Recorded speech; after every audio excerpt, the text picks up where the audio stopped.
Hi, welcome back to the 30 Second Success Podcast. I'm Laura Templeton, your host at 30 Second Success.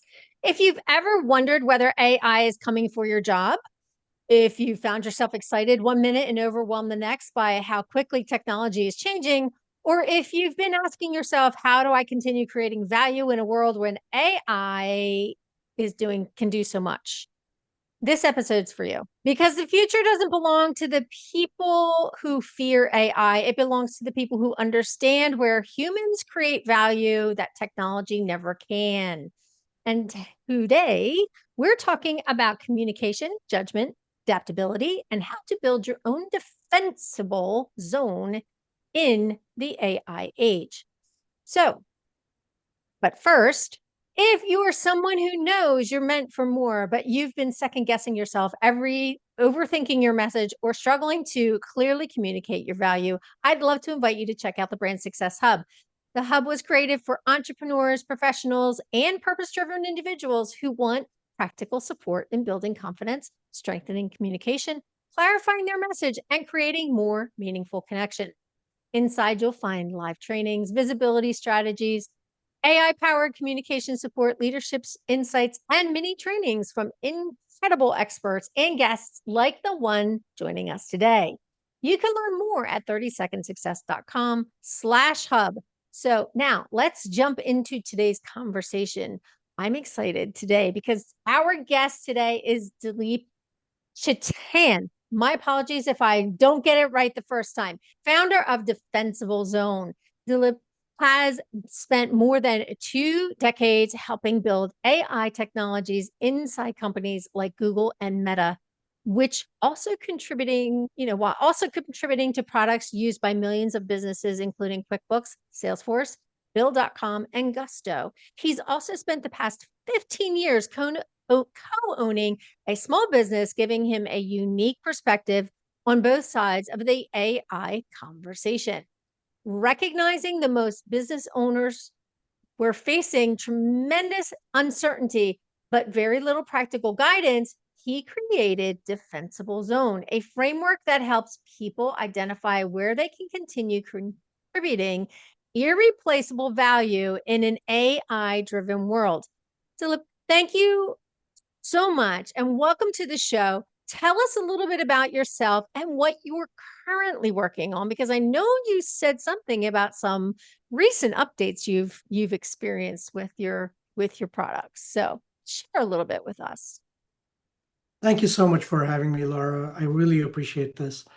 Um, to tell a little bit about myself, I started off at Oracle and I worked my way through the tech corridor in the Bay Area of California.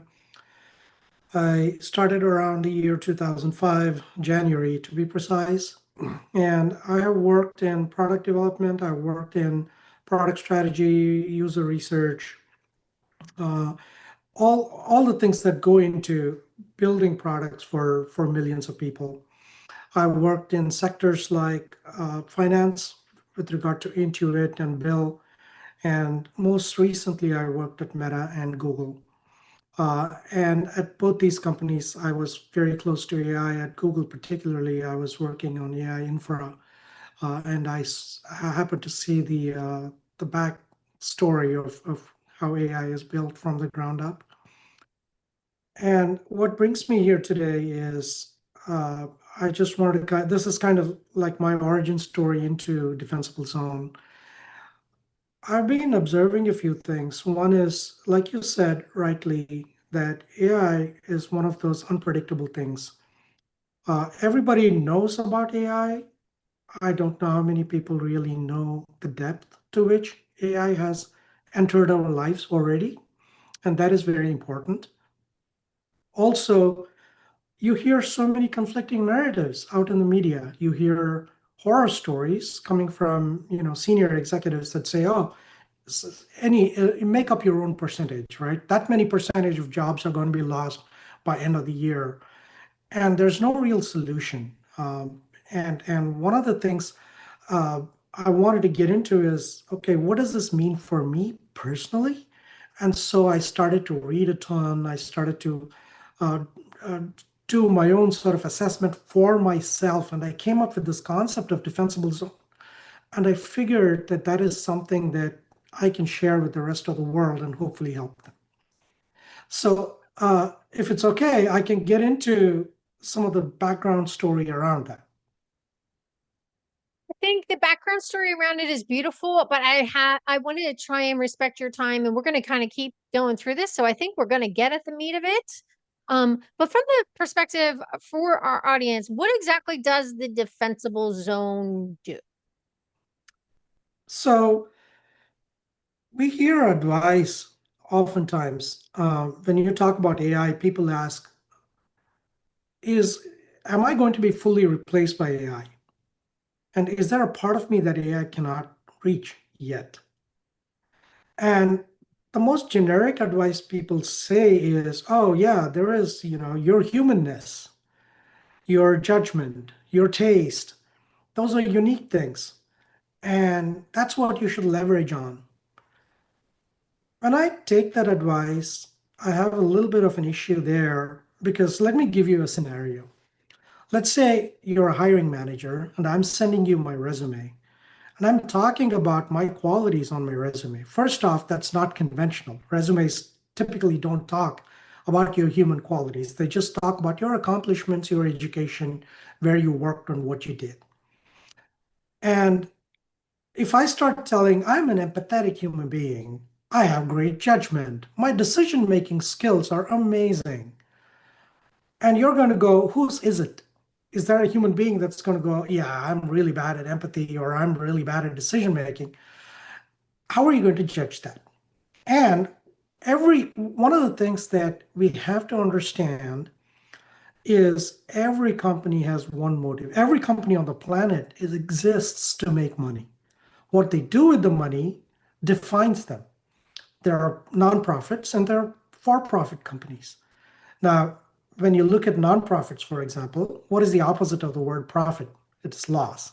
But they are not loss-making companies. Nonprofit companies are not loss-making companies. It just means that they make profit, but they also decide on what to do with that profit. So if every company is out there to make money, and on your resume, you're listing a bunch of qualities, every hiring manager is going to look at how is this person with this set of skills going to translate into my company's objectives, which is to grow, which is to build, and which is to make more money. So words like I am human, I have judgment, I have taste are not going to translate on a resume. So what does? How are you going to convince a hiring manager that you have something that AI cannot replace, at least in the near future? That's where defensible zone comes in. So what I do is I provide like research-backed assessment where I go deep into not just your skills, but your persona, your attitude, and your natural affinity. And that's the key there, right? Because everybody has a set of capabilities. Within that, you have a set of skills, but then you have natural affinity. What is that? Natural affinity is why you were put on this planet. It is when you are in your natural affinity, you are in a state of flow. And that is a beautiful thing. Now, here's the kicker. Market should be able to reward you for that flow. You need to find a spot in your natural affinity that intersects with what the market wants. Also remember that AI is coming from all directions into that. It is able to do things that you have been previously doing, and it is able to get better and better at it as time passes. So you want to identify that part of yourself where you have that natural affinity, where you have that flow, and overlap that with what the market is willing to pay for, and be able to articulate that to your employers, to your customers, if you're a small business owner, and be able to convince them that there is a part of me that AI cannot replace, and that part of me has value. That is my defensible zone.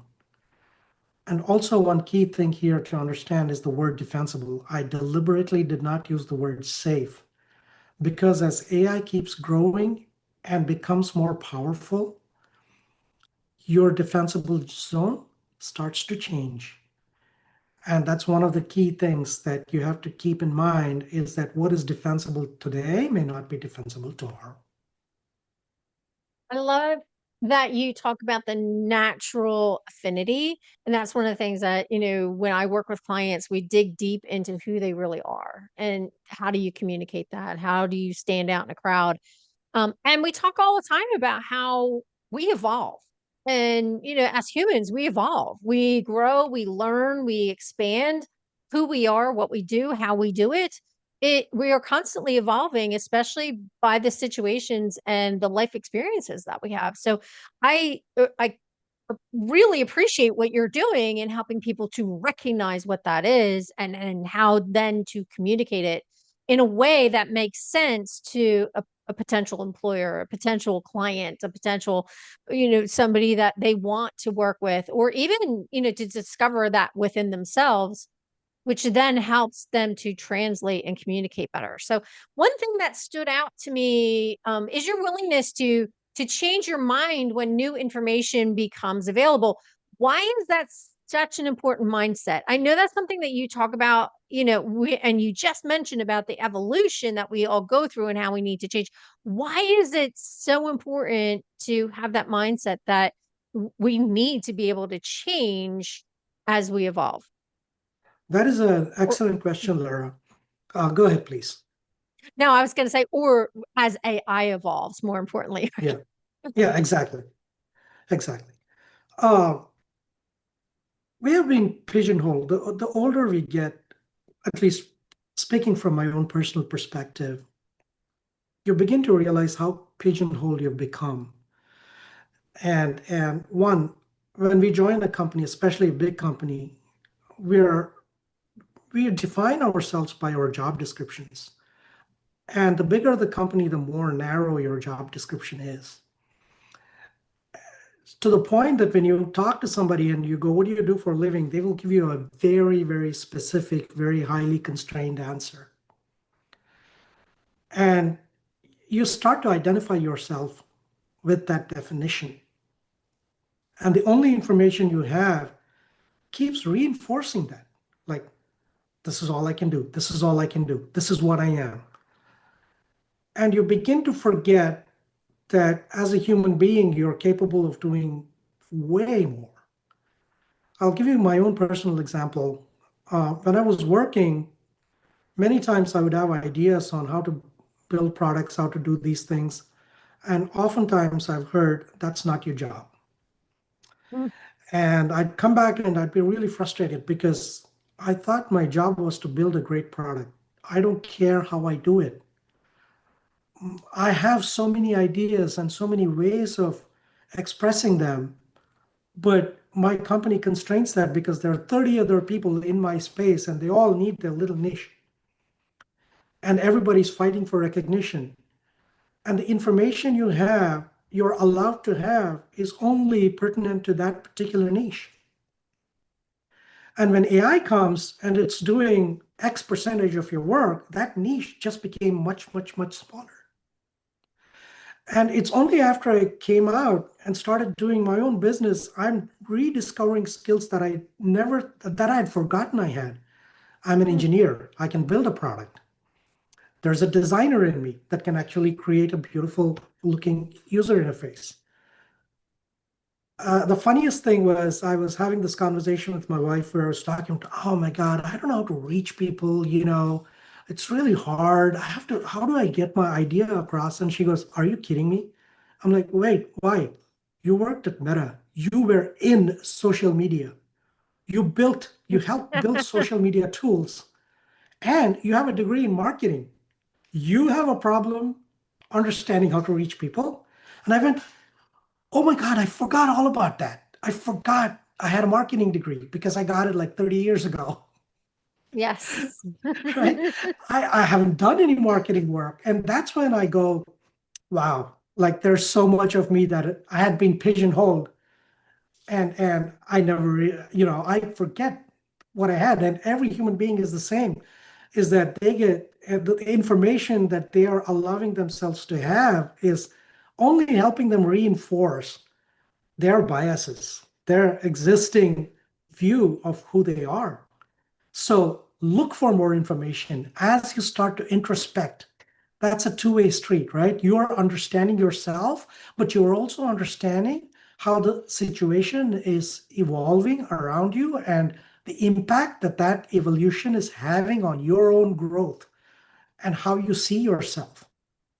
And that motivates that positive change within you. Like you start to understand and adapt. This is what we were like, this is what is so special about human beings is that we are able to read the environment and adapt. And with AI, that skill has to be brought back at the forefront. Hmm. The skill of reading the environment. I love that is absolutely true because we can see, we can feel, we can connect with that emotion that's happening in the room in real time. And that is definitely something that is a skill that a lot of people have kind of lost a little bit over time because we're not taught to be sensitive to other people's feelings and emotions, and yet the feelings and emotions are what drives us. What drives our decision making. And one of the things that teach my clients all the time is people don't make a decision with their head, they make a decision with their heart. So when you talk about the emotion and how to connect in that deep emotional level, that's where the marketing comes back, right? That's where marketing skills really take hold. So, but you mentioned that many people project confidence while privately feeling uncertain. That's something I think you shared with me. So, how has that changed the way you communicate? Is it something that you help people understand and see in themselves?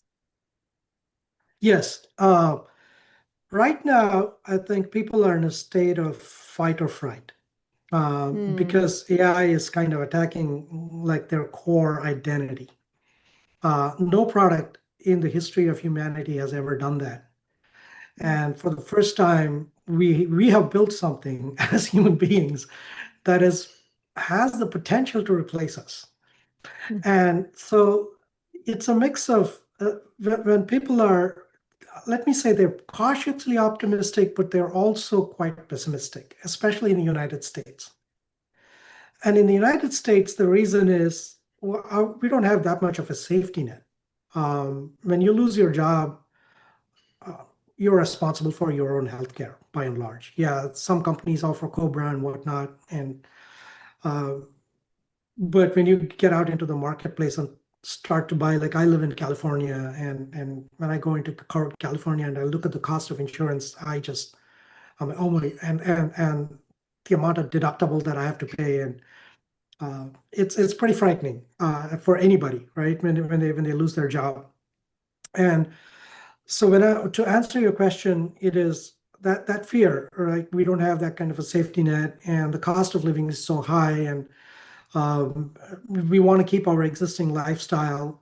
And when we are hearing news that whole jobs, whole domains are being eroded, then we begin to question ourselves, like, what can I even provide? Like, I'm X years old, and I don't know. Do you want me to learn new stuff, take new training? Where does it stop? And so what made me change was when I started to understand that there's an inherent insecurity in people, that fear in people. And look at the signs of that, right? People are walking out or booing people when they're talking at their college commencements. Uh, Young people don't want to hear that. Young people, you go through 4 years of college. It's incredibly hard. You're graduating only to have a CEO of a big company come and tell you, "Oh, you're done," even before you began. Like, how does it make you feel? Like, I talk to young people that go, "I'm going to join this course, but what if it is obsolete by the time you finish?" A very relevant, very genuine question. So we have to set up the infrastructure for people to understand where they stand. And that's part of the pivot I'm doing is also I'm helping people that got laid off to understand their defensible zones because I've been laid off myself a couple times, and uh, it's true that they say sometimes the force of being laid off is so powerful that it is akin to losing a loved one. And when people go through that, and there's all this insecurity, somebody needs to help them. And we need to first understand that, hey, it's not your fault. And two, there's a lot of hope still. It doesn't mean that you're done, right? And uh, empathizing there is how I communicate with them. Understanding where that fear comes from, understanding that it's real, and understanding that, just saying things like, oh, reach your human side, that'll help you. And they go, what the heck is my human side? Your human design. I understand. And and it's one of those things that I've witnessed, more than you could count, actually. So we've experienced it in our household. We know what it's like to have to go, and we were very fortunate. My husband got laid off right when my son was born, and we were in a good financial position that he could go back to school because he saw the writing on the wall. All the work, he was an engineer, electromechanical engineer. All the work was being shipped overseas, so he had to choose. He went back to school, became, learned programming, and wound up really landing on his feet very well with that transition into the technology field. So, but I know exactly what you're talking about when you talk about how it can really be devastating to someone's psychological situation, how they're feeling, yeah, the emotions around it. And then how do you get them to re-engage and look at, okay, what's next? And so kudos to you for working with people that are in that situation. And it is definitely something that a lot of people really need n- good solid support around, especially on the emotional side of it. And because a lot of people just don't understand what it's like. So, but so if this conversation is resonating with you, make sure you like, subscribe, and share the podcast with someone who may need this reminder today, because clarity has always been a competitive advantage. And in today's rapidly changing world, it may be the most valuable advantage of all. And that's exactly why we have these conversations here on the 30-Second Success podcast.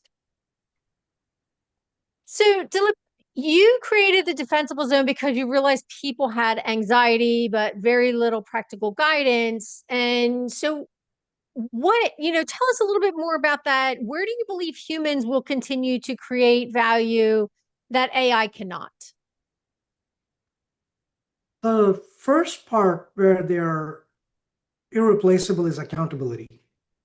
Hmm. Um, it's funny. People need somebody's head on the chopping block, and AI has no feelings. AI has no accountability. So they need a human being. And in California, it's sad but true. Um, they need somebody to sue when things go wrong. It's the harsh reality of things. So who's that person? And it can't always be the CEO. So you need some human being to be held accountable for the things that AI does and the decisions that AI makes. And that cascades into different levels within an organization. Uh, the decisions you make to move with one choice versus the others, the decision that you make to hire or not hire, to lay off or not lay off, to build or not build, to buy or not buy, all of these, the accountability rests with human beings, and it is going to rest with human beings. I mean, they may be using AI to help them make those decisions, but the ultimate uh, word has to come from a human being. That's the first place. The second place I feel is sort of a tie between judgment and taste. Judgment is an area where AI simply cannot thrive. And the reason for that is judgment comes viscerally. And you hit the nail right on the head when you said people don't decide with their heads, they decide with their hearts. And your judgment comes from that place. Yes, you have a rational side of that judgment that dictates what's going on, but ultimately, that's the reason they say the first 30 seconds of how you present yourself to a new human being is extremely important because they've already judged you. People do judge books by their covers, 100%. So that presentation that when you first meet a person is extremely important.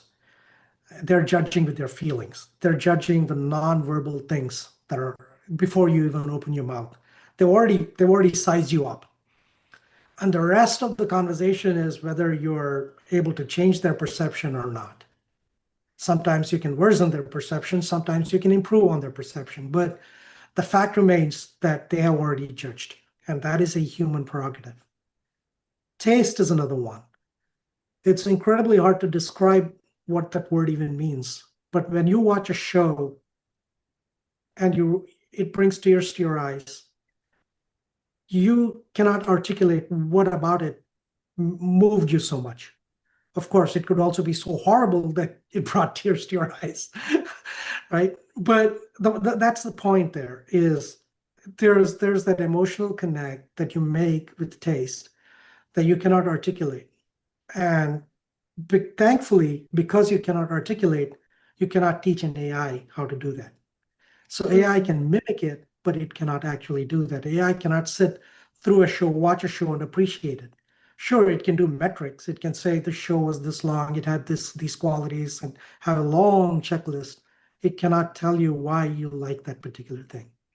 And this is one of the fun things I did when I was Meta. I was working on Reels, and my job was to understand what makes a reel tick. Why do people like a reel? And I went really deep, I identified about 400, 450 uh, elements of a reel that would resonate with people. So I can tell you why you liked it, even though you don't know why you liked it. But I still cannot automate it. Okay, so you're going to have to clue me in on that because I'd love to reverse engineer that one to get more likes on Reels. Let me That's give you pretty. an example. I can give you an example, right? Let's take comedy, for instance. I'm going to use, and this is, I'm respectful of the comedian Kevin Hart, so I'm just going to use him as an example because he's really big. I mean, he plays to football stadiums. I don't know any other comedian who does. So when you watch a comedy reel, there are multiple kinds of comedy. I Mhm. identified about 32, 33 types. There's like sarcastic humor, there's like, sort of dark humor. And you don't know, and even within that, there's scales like how dark can you get before it becomes morbid versus funny. And the thing about a joke is it has to take you on a path. And then when the punchline comes, it'll take you on a completely different and unexpected path. The more unexpected that path is, the more you're going to enjoy it. But it should also be unexpected in a positive way, that it makes you laugh rather than just get shocked or angered. Mm. When you're watching Kevin Hart come and tell a joke, and let's say you like the joke and you repeat the joke to somebody else and it falls flat, you're wondering why didn't it hit? Because there's a lot of unconscious things, the subconscious things that have been going on that you haven't observed. One is when you see Kevin Hart, you're already primed for humor. You know he's going to say something funny. You're watching a Netflix show with him, you know he's going to come out and say something funny. But then, two, there is his voice, there is his tonal afflictions, there is his face, the way he moves his eyes, the way he moves his body, the way he moves his hands. There's the pause, there's the enunciation of the words that he says. When I say pow pow, it's different from the way Kevin Hart says pow pow, right? And when you're saying words like that in a different intonation, it starts to add to what makes that joke really funny. Then there's the lighting. Let's not forget the lighting. Where does it make you look? Then there's the sound behind it. Then there's the fact of the audience laughing. This is why we used to use laugh tracks, because when other people laughed, we thought, oh, that's funny, I should laugh too. So the audience laughing automatically becomes a laugh track, right? There's so many elements that goes into making something funny, including, does the person speak in a reel? Does the person speak in the first 10 seconds or not? Where is the person's face? If it's a human animal interaction, does the person show up in the first third of the reel or not? How long do they stay on screen? Do they interact with the animal first, or does the animal interact with them first? Does the animal make a noise, or is the animal silent? Every single element goes into defining why you like a particular reel. The background music, oh, like there are so many scores. When you're doing a cooking video, there's a certain type of background music that works. And I've seen one influencer swap that by using really powerful rap or hip hop in the background music for a cooking video, which you don't expect. But that's what makes the reel watchable. You want to watch more. But that cannot be used by everybody else because you have a personality and that music should go with your personality.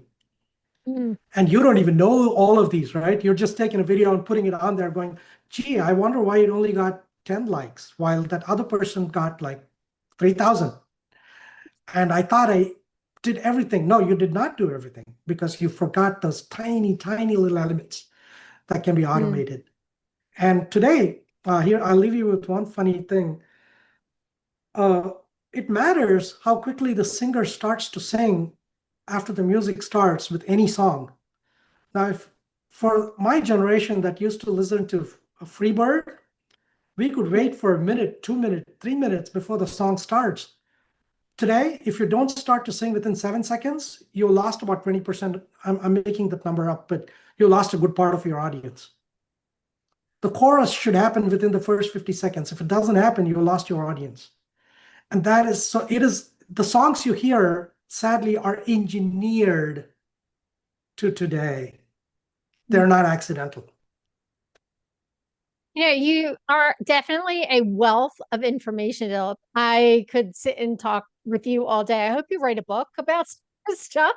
I think a lot of people would love to tap in or do some mini lessons around some of the things that you need to know that'll help you gain traction.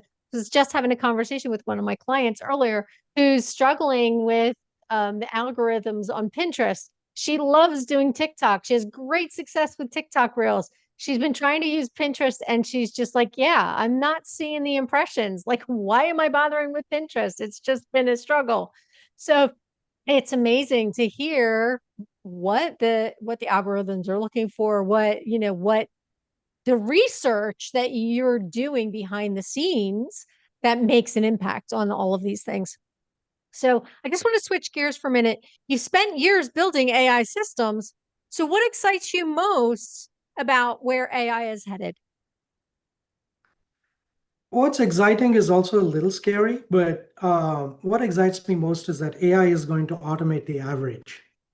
It is automating the average work, the grunt work, the commoditizable work, and that helps me a lot. My days are so incredibly productive with AI. When I say AI, important to note that I only talk about paid AI, not the unpaid free version, because there is such a big difference. And I do pay three different AIs. I use Claude for the most part, and then ChatGPT, and then I used to use Gemini, but off late I've found that I'm liking Claude a little bit more. Um, but yeah, so it automates the average. The other thing I'm excited about is AI has made me rethink myself. When it automates the average within me, for me to remain in my defensible zone, I have to ask myself the question of what is unique about me and how do I leverage that? How do I let people know that I have this unique quality about me? And that is a journey into my psyche, myself, that I find really, really exciting.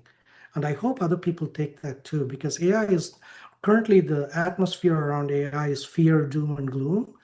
But if you're able to automate the average within you, then you have all the time in the world to become extraordinary. Well, thank you so much. I truly appreciate your insights here. I could talk with you all day, and maybe we'll have to have you on again. But before we wrap up, I'd love to give you the opportunity to share something directly with our audience. If you could leave listeners with one mindset shift about AI, and I think you just shared a few, one mindset shift about AI, what would it be? Understand that AI is not your enemy. It can also be your friend. Love I think it. that's the core. Yeah. AI can be your friend. And I truly appreciate that. Something that I just took away and I wrote down from what you shared was AI automates the average. It allows us to become deeper thinkers. It gives us our time back. It allows us to be more productive. And I think that is a beautiful insight that a lot of people miss. So thank you so much for sharing that with us. I appreciate you being here. How can people connect with you? What's the best way to reach you? DefensibleZone.ai and DilipChetan.com. The second one is my personal website. We will make Uh, sure that that's in the show notes for you too. So, Dilip, one thing that I really appreciate about this conversation is the reminder that technology may continue to evolve, but wisdom, judgment, curiosity, and human connection remain timeless. The people who thrive won't necessarily be the ones who know the most about AI. They'll be the ones who continue developing the uniquely human qualities that technology can't replicate. And that's an encouragement for all of us. I love that message. Thank you so much for sharing that with us. If today's conversation reminded you that your greatest competitive advantage isn't simply learning the latest technology, but continuing to grow in wisdom, communication, and human connection, I hope you'll carry that into your next conversation, your next business decision, and your next opportunity to create value. And if you're ready to strengthen your communication, clarify your message, build confidence in your voice, and connect more authentically in business and in life, I'd love to invite you to join us in the Brand Success Hub. And Philip has agreed to actually share a mini training with us in the hub. So I hope that you will come and check that out. He is going to be sharing with us about how can you still retain value in an AI age and what is that one place within you that AI can't replace yet. So the hub was designed for entrepreneurs and professionals who are looking to communicate. They're done second guessing themselves and ready to communicate with more clarity, confidence, and compassion while learning practical strategies, including AI that actually works in the real world. And you can learn more at 30secondsuccess.com/hub.